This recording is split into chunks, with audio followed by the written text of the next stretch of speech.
সকাল থেকেই ঘন কালো মেঘে ছেয়েছিল রাজধানীর আকাশ। দুপুর গড়াতেই মুষলধারে বৃষ্টি হচ্ছে রাজধানীতে এবং আমরা এই মুহূর্তে অবস্থান করছি কমলাপুর রেলওয়ে স্টেশনে।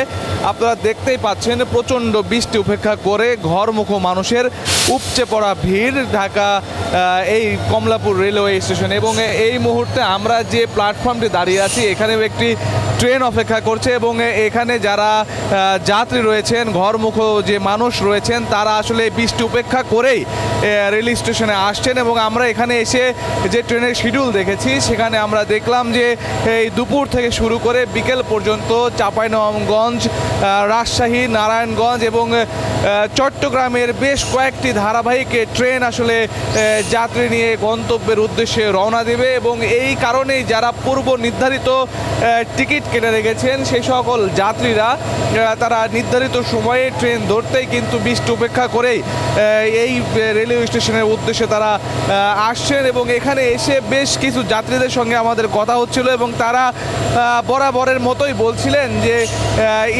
ঈদ আনন্দ পরিবারের সঙ্গে কাটাতেই আসলে তারা ঈদ ঘরে বাড়ি ফিরছেন। আমরা এখানে উপস্থিত কিছু যাত্রীদের সঙ্গে কথা বলি। আপনারা কি বাড়ি ফিরছেন? জি। আপনারা কি বাড়ির উদ্দেশ্যে রওনা দিচ্ছেন? জি জি। কোথায় যাবেন? আমরা যাবো হচ্ছে ময়মনসিং। কতক্ষণ ধরে এখানে অপেক্ষা করছেন? এখানে আছে প্রায় আধা ঘন্টা। আপনাদের ট্রেন কখন? ট্রেন 1:15। কয়টা 15? 1:15। টিকিট পেয়েছেন? স্ট্যান্ডিং পেয়েছি। এই যে বৃষ্টি উপেক্ষা করে আপনি যখন আসছিলেন তখন কি বৃষ্টি হচ্ছিল? না না না, বৃষ্টি আসার পর হয়েছে, শুরু হয়েছে। হালকা চামচা ছিল। এই যে বৃষ্টি উপেক্ষা করে বাড়ি ফিরতে যাচ্ছেন, বাড়ি যাচ্ছেন, তার ঈদের আনন্দ সবার সাথে ভাগাভাগি করতে কেমন লাগছে? আলহামদুলিল্লাহ অনেক ভালো লাগছে। জি জি। আমরা এখানে একজন যাত্রীর সঙ্গে কথা বলছিলাম। তিনি বাড়ির উদ্দেশ্যেই রওনা দেবেন, তার ট্রেনের জন্য তিনি এখানে অপেক্ষা করছেন। এরকমই কিন্তু অসংখ্য যারা যাত্রী আপনারা দেখতেই পাচ্ছেন যে আসলে তারা স্টেশনে অপেক্ষা করছেন। যেহেতু প্রচণ্ড বৃষ্টি হচ্ছে ফলে এখানে কিন্তু যারা আসছেন এই বৃষ্টি উপেক্ষা করে বৃষ্টি মাথায় নিয়েই কিন্তু তাদের এখানে আসতে হচ্ছে। এবং আপনারা দেখতে পাচ্ছেন যে প্রতিটি প্ল্যাটফর্মেই যারা যাচ্ছেন তারা কিন্তু আসলে বাইরে থেকে ভিজেই কিন্তু এই প্ল্যাটফর্মটিতে তাদের আসতে হচ্ছে। এবং আমরা দেখতে পাচ্ছি পাশের আরেকটি প্ল্যাটফর্মে কিন্তু ট্রেন অপেক্ষা করছে এবং এই ট্রেনটি কিন্তু ঢাকা থেকে যাত্রী নিয়ে রওনা দেবে। এবং আমরা যে শিডিউল দেখেছি সম্ভবত এটি চাঁপাইনবাবগঞ্জের উদ্দেশ্যে এই ট্রেনটি ছেড়ে যাবে, অর্থাৎ এই সময়ে চাঁপাইনবাবগঞ্জের শিডিউলটি আমরা এখানে জানতে পেরেছি, দেখেছি।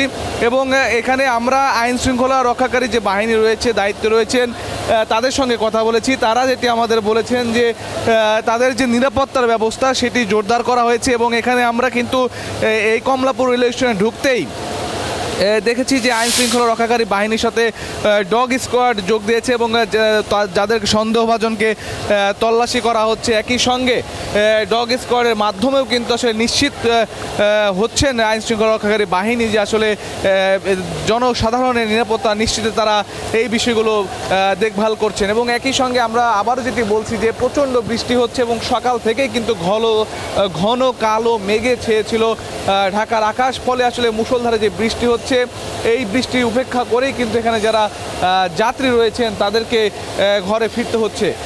আমরা যতটুকু জানি যে এবার কিন্তু এই সড়ক, রেল এবং নৌ তিন পথেই যোগাযোগ ব্যবস্থা সহজ করতে আগে থেকেই উদ্যোগ নেওয়ার কথা বলেছিলেন সরকার। এবং তারই ধারাবাহিকতায় কিন্তু কয়েকটি ধাপে সকল প্রতিষ্ঠানগুলো ছুটির আওতায় নিয়ে আসা হয়েছে। ফলে আজ যখন আমরা রাজধানীর বিভিন্ন পয়েন্টে ঘুরছিলাম তখন আমরা দেখেছি যে তুলনামূলক রাস্তার নগরের ভেতরে যে যানজট সেটি কিন্তু আমাদের চোখে তুলনামূলকভাবে কম মনে হয়েছে এবং মনে হয়েছে যে রাস্তা কিন্তু অনেকটাই ফাঁকা। এবং আমরা গতকাল রাতেও দেখেছি যে অনেক মানুষ আসলে বাড়ির উদ্দেশ্যে শহর ছাড়ছেন। তো এই মুহূর্তে আমরা আরও একজনের সাথে একটু কথা বলতে চাই। আপনি কোথায় যাবেন? আপনি? আমি যাবো দিনাজপুর। দিনাজপুর? কখন আপনার ট্রেন? ট্রেন বা কটার সময় হবে? আমি তো মুক্তিযোদ্ধা। ও, টিকিট কাটেননি? না, আমি ওই অফিসে গেছিলাম। আচ্ছা, এই যে আসছেন আপনি কি আসার সময় বৃষ্টির মধ্যে দিয়ে আসলেন নাকি এখানে আসার পরে বৃষ্টি শুরু? না, বৃষ্টি সকালে খরা ছিল। আচ্ছা, এখন এখানে এসে আপনার কাছে কি মনে হচ্ছে যে এখানকার পরিবেশ কেমন, আইন শৃঙ্খলা রক্ষাকারী বাহিনীর প্রস্তুতি কেমন মনে হয়েছে? আছে ভালো, ভালোই আছে। এখানে কোনো অনিরাপত্তা দেখছেন? না বুঝে দিলে দেখি শুনে মিথ্যে কথা কবো কেন, আমার কবা চলবে না। আপনি কি দিনাজপুরে থাকেন না ঢাকা থেকে দিনাজপুর ঈদ করতে যাচ্ছেন? আমি ঢাকা থাকি না, দিনাজপুরে আসি আবার যাই। আচ্ছা, পরিবারের সাথে ঈদ করতে যাবেন, কেমন লাগছে? আছে, ভালো আছে, ভালো আছে। একজন মুক্তিযোদ্ধার সঙ্গে আমরা কথা বলছিলাম এবং তিনিও ঈদ করতে তার দিনাজপুরে তার উদ্দেশ্যে রওনা দিয়েছেন এবং তিনি অপেক্ষা করছেন এখানে ট্রেনের জন্য। আসলে বৃষ্টি যেহেতু প্রচণ্ড হচ্ছে এবং আপনারা দেখতেই পাচ্ছেন যে এই বৃষ্টি উপেক্ষা করেই কিন্তু যাত্রীদের এই রেলওয়ে স্টেশনে আসতে হচ্ছে এবং এখানে যারা উপস্থিত রয়েছেন যাত্রীরা তারাও বলছেন যে আসলে বৃষ্টি, রোদ, ঝড় সব কিছু উপেক্ষা করে হলেও পরিবারের সঙ্গে ঈদ আনন্দ ভাগাভাগি করতেই তাদের এই ছুটে চলা।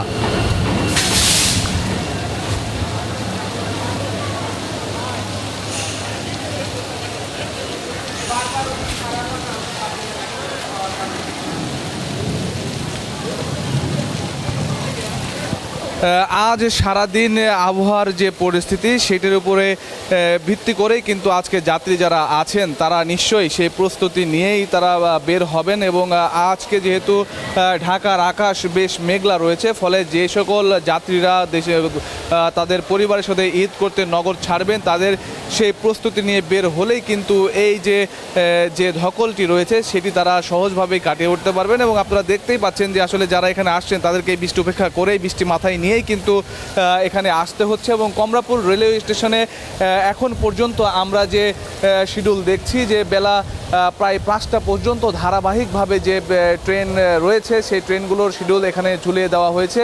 ফলে আমরা বলতে পারি যে এখন দুপুর থেকে শুরু করে বিকেল পর্যন্ত চাঁপাইনবাবগঞ্জ, রাজশাহী, চট্টগ্রাম এবং নারায়ণগঞ্জের মতো গন্তব্যের উদ্দেশ্যে এখান থেকে ছেড়ে যাবে ট্রেন এবং যে সকল যাত্রীরা গ্রামের উদ্দেশ্যে পরিবারের সঙ্গে ঈদ ভাগাভাগি করতে ছুটে যাবেন তাদেরকে এই বৃষ্টির বিষয়টি মাথায় রেখেই রেলওয়ে স্টেশনের উদ্দেশ্যে রওনা হলে তারা আসলে নিরাপদে আসতে পারবেন বলে এখানে যারা উপস্থিত রয়েছেন যাত্রী সকল তারাও বলছেন। সুতরাং ঈদ ফেরত মানুষের সর্বশেষ খবর জানাতে কমলাপুর রেলওয়ে স্টেশন সহ নগরের বিভিন্ন পয়েন্টে আছি আমরা। সর্বশেষ সংবাদ জানতে আমাদের সঙ্গে থাকুন।